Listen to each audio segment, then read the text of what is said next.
नमस्कार मित्रों। पिछली वीडियो में मैंने बात की थी कि भारत में शिक्षा अधिकार अधिनियम की नींव कब पड़ी। मित्रों, वो बात आजादी से पहले की थी। आज हम बात करेंगे जब भारत आजाद हुआ और भारत का संविधान लागू हुआ तो उस संविधान में निःशुल्क एवं अनिवार्य शिक्षा के लिए क्या प्रावधान थे। दोस्तों, हम पाते हैं कि 6 से 14 वर्ष तक के बच्चों की निःशुल्क एवं अनिवार्य शिक्षा के लिए संविधान के भाग 4 में अनुच्छेद 45 में नीति निदेशक तत्वों में यह बात कही गई कि राज्य 6 से 14 वर्ष के बच्चों के लिए निःशुल्क एवं अनिवार्य शिक्षा का प्रावधान करेगा। मित्रों, ये जब बात संविधान लागू होने के साथ ही कह दी गई तो फिर शिक्षा अधिकार अधिनियम की जरूरत क्या पड़ी। दोस्तों, यहां यह बात ध्यान देने योग्य है कि जो नीति निदेशक तत्व होते हैं वो बाध्यकारी नहीं होते। नीति निदेशक तत्व सिर्फ एक सरकार को दिया हुआ दिशा निर्देश होता है जिसमें कि सरकार को यह करना चाहिए। बाध्यकारी नहीं थे, सिर्फ दिशा निर्देश थे और न्यायालय के द्वारा परिवर्तनीय नहीं थे। इसीलिए आवश्यकता पड़ी शिक्षा अधिकार अधिनियम की। मित्रों, इसके बाद 2002 में 86वां संविधान संशोधन करना पड़ा। 2002 में 86वां संविधान संशोधन करना पड़ा, जिसके तहत एक नया मौलिक अधिकार जोड़ा गया जिसको हम या तो 21A कह सकते हैं, 21A कह सकते हैं, 21 कह सकते हैं और यह संविधान के भाग 3 में जोड़ा गया, मौलिक अधिकारों में जोड़ा गया। मित्रों, आपको यह अलग अलग मिल सकता है, कहीं 21A लिखा हो सकता है, कहीं 21A लिखा हो सकता है, कहीं 21 का लिखा हो सकता है, लेकिन तीनों का मतलब एक ही समझा जाना चाहिए। मित्रों, यह मौलिक अधिकार जुड़ने के बाद अब सरकार इसको मूल अधिकार मानकर इसको लागू करने के लिए बाध्य है।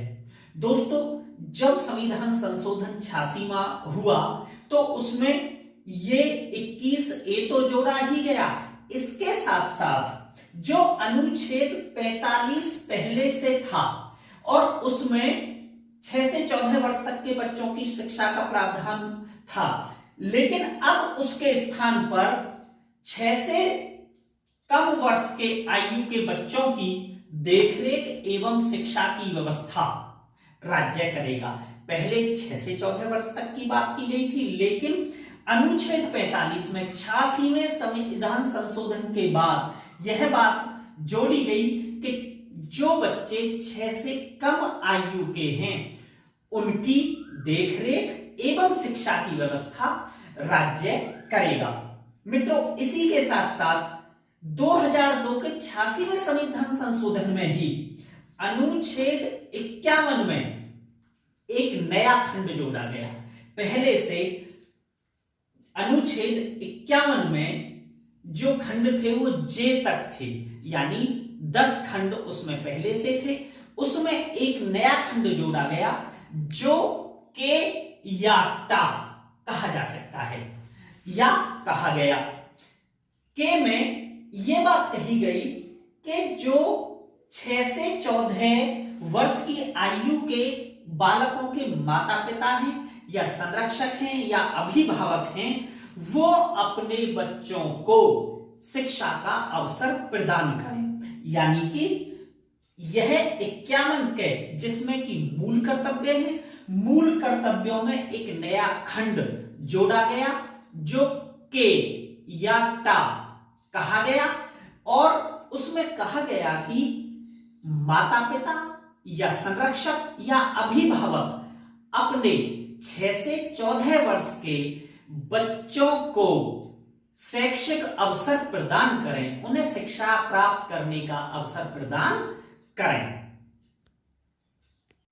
इस प्रकार हम देखते हैं कि 2002 में जो 86वां संविधान संशोधन हुआ था उसमें 21A तो जोड़ा ही गया था, उसके साथ साथ अनुच्छेद 45 में भी परिवर्तन किया गया था और उसी के साथ साथ मूल कर्तव्यों जो कि अनुच्छेद 51 का में थे उसमें भी एक नया खंड जोड़ा गया था जिसमें माता पिता के कर्तव्य बताए गए थे।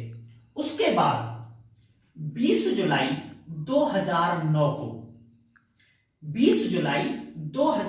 को राज्यसभा में यह जो मौलिक अधिकार 86वें संविधान संशोधन में जो जोड़ा गया था, राज्यसभा में इसको पारित किया गया।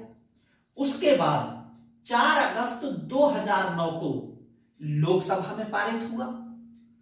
4 अगस्त 2009 को लोकसभा में पारित हुआ और 26 अगस्त 2009 को राष्ट्रपति के हस्ताक्षर होने के बाद यह अधिनियम बन गया। उस समय जो हमारी महामहिम थी, राष्ट्रपति थी, वो श्रीमती प्रतिभा देवी सिंह पाटिल थी। उनके हस्ताक्षर हुए और यह अधिनियम बन गया। इस अधिनियम को निशुल्क और अनिवार्य बाल शिक्षा का अधिकार अधिनियम 2009 कहा गया। इस अधिनियम को निशुल्क और अनिवार्य बाल शिक्षा का अधिकार अधिनियम 2009 कहा गया। 1 अप्रैल 2010 से यह लागू हुआ। 1 अप्रैल 2010 से यह लागू हुआ।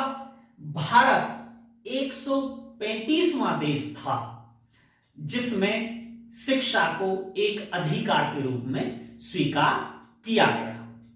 इससे पहले 134 देश शिक्षा को अधिकार मान चुके थे, लेकिन भारत ऐसा 135वां देश बना।